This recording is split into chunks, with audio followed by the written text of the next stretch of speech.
Selamat sore Jemaat Every Nation dimanapun saudara berada sore hari ini. Di dalam acara kita Sela kembali kita punya waktu untuk menyembah Tuhan bersama-sama. Dan kita juga punya waktu untuk merenungkan kebaikan Tuhan lewat firman-Nya. Mari kita berdoa. Bapa dalam surga, kami mengucap syukur untuk kebaikan, kemurahan, kasih setiamu dalam kehidupan kami. Terima kasih untuk sore hari ini. Kalau kami akan mendengar kebenaran firman Tuhan yang kami percaya akan memberikan kekuatan buat kami. Terima kasih Tuhan, di dalam nama Tuhan Yesus. Amin.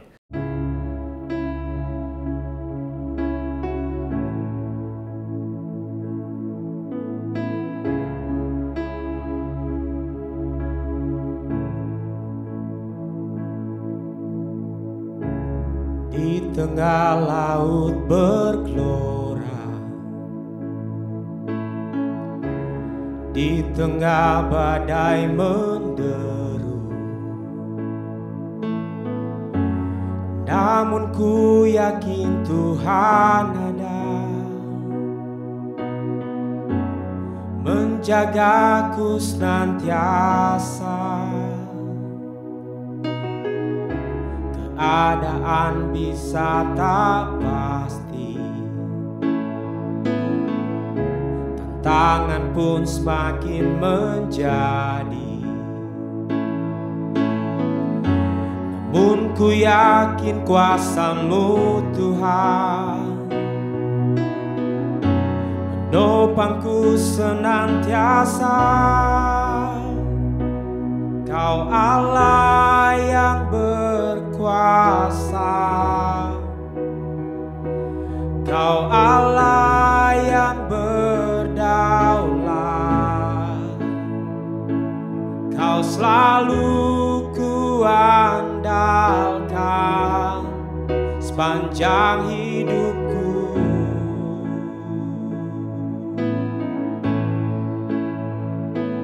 Kau sanggup memulihkan, Kau sanggup menguatkan, Kau sanggup menyatakan kebesaran-Mu.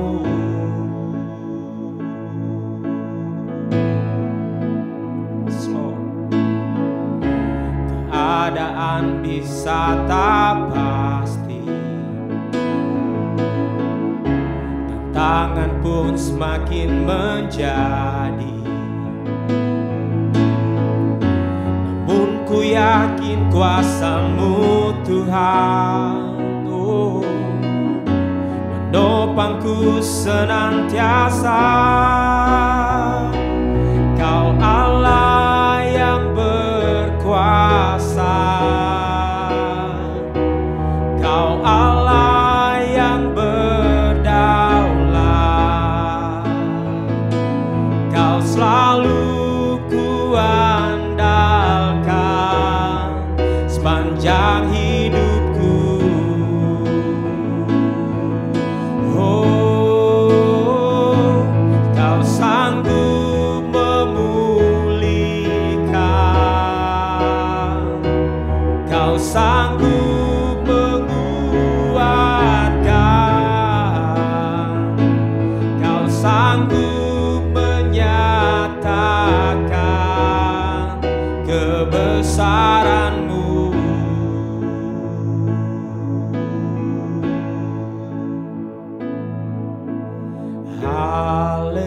Haleluya, haleluya, Kau Allah yang besar. Haleluya, haleluya, Kau Allah yang besar. We declare, Lord, haleluya,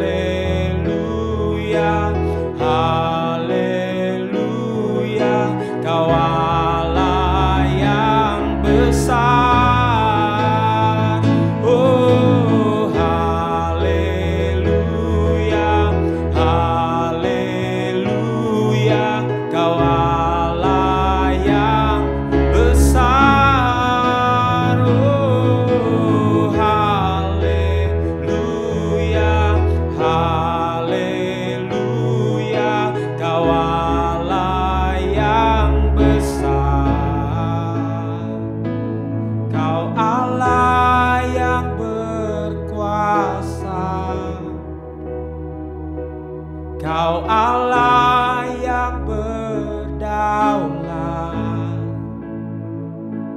Kau selalu kuandalkan sepanjang hidupku. Oh, Kau sanggup memulihkan, Kau sanggup menguatkan, Kau sanggup menyatakan kebesaran-Mu. Haleluya, haleluya, haleluya. Kau Allah yang besar. We declare, Lord, haleluya, haleluya. Kau Allah yang besar. Haleluya, haleluya, haleluya. Kau Allah yang besar, Kau Allah yang besar. Oh, Kau Allah yang besar, Kau Allah yang besar.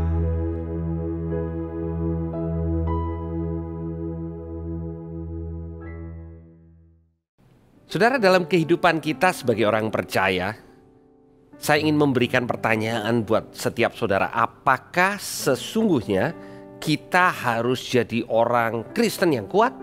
Ataukah oke untuk menjadi orang percaya yang mengalami kelemahan? Saya berharap bahwa lewat renungan Sela pada sore hari ini, firman Tuhan bisa menjawab pertanyaan itu. Saya memberikan judul apa yang Paulus katakan lewat Filipi pasal 4 dengan memberikan judul Aku Sanggup. Dia sanggup bukan karena dia selalu kuat, tetapi dia mengakui bahwa ada kelemahan di dalam kehidupannya. Mari kita lihat di ayat yang ke-10 dari Filipi pasal 4 dikatakan, Aku sangat bersukacita di dalam Tuhan, bahwa akhirnya pikiranmu dan perasaanmu bertumbuh kembali untuk aku. Memang selalu ada perhatianmu, tetapi tidak ada kesempatan bagimu. Ayat 10 ini Rasul Paulus sedang menuliskan surat kepada jemaat yang dia kasih di Filipi. Dan dia katakan, aku sangat bersukacita sekalipun keadaan Rasul Paulus secara jasmani tidak sedang dalam keadaan baik.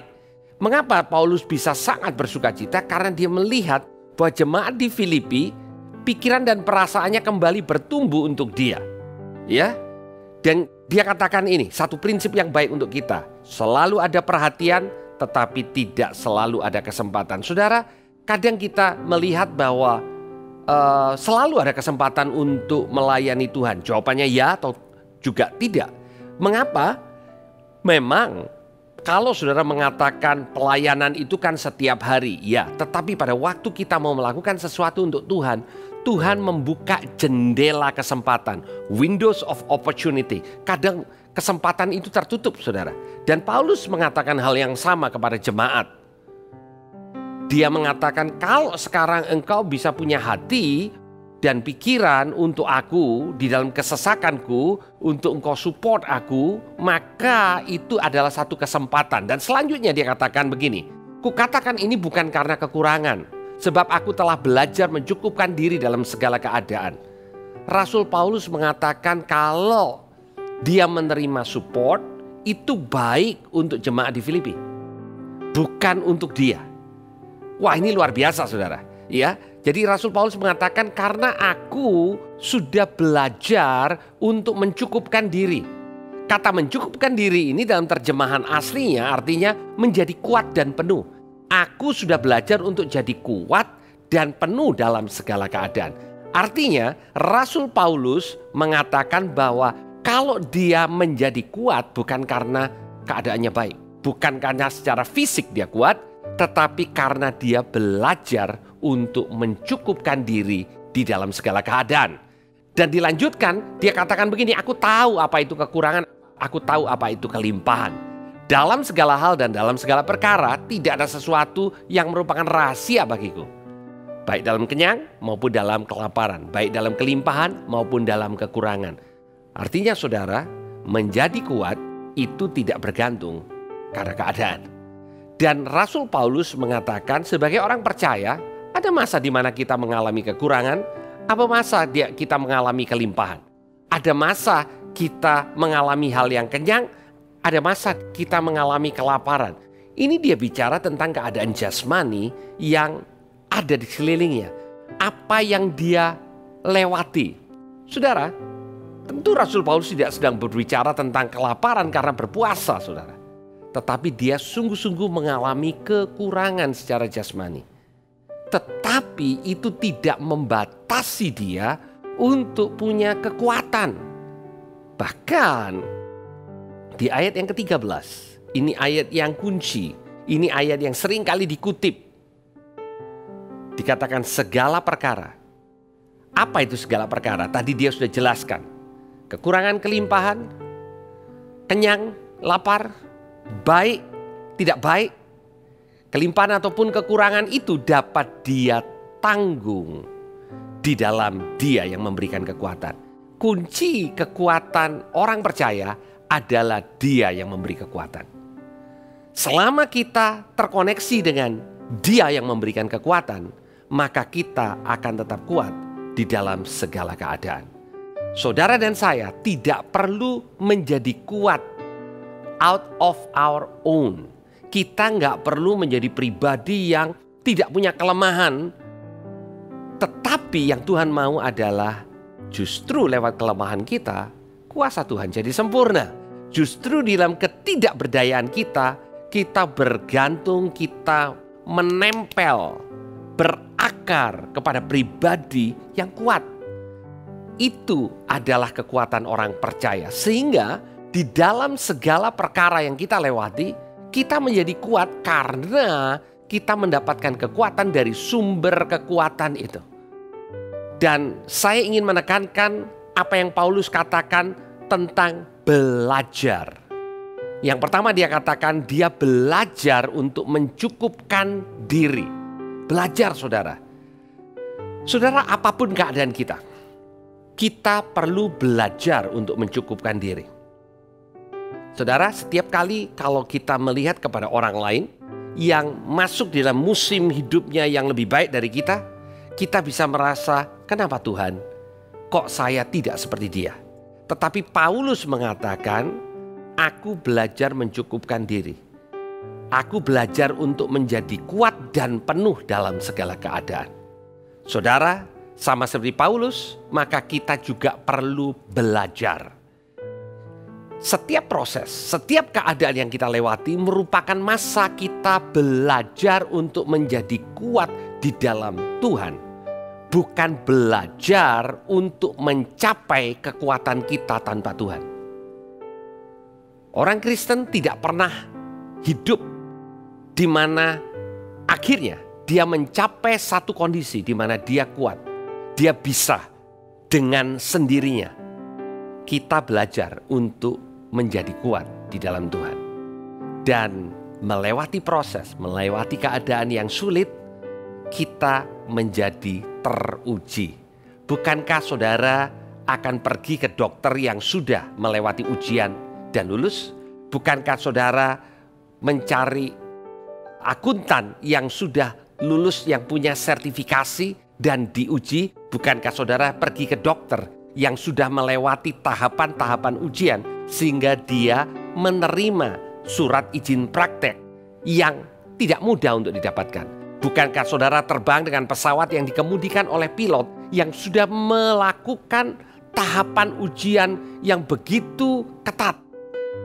Kita suka untuk berada di keadaan di mana orang yang mengemudikan pesawat, yang mengobati kita, yang memberikan servis kepada kita, semua adalah orang-orang yang teruji. Bapak, Ibu, Saudara, kita harus menjadi orang-orang yang teruji. Paulus teruji lewat penderitaannya dalam penjara, lewat penolakan yang dialami. Tapi pada waktu Tuhan melewatkan Paulus, melewati ujian-ujian itu, dia belajar. Dan pelajaran itu yang membuat dia menjadi berkat buat saudara dan saya. Kalau saudara mau menjadi berkat buat orang lain, maka siap untuk masuk di dalam ujian yang membuat kita menjadi kuat dengan kekuatan yang dari Tuhan. Tuhan Yesus memberkati.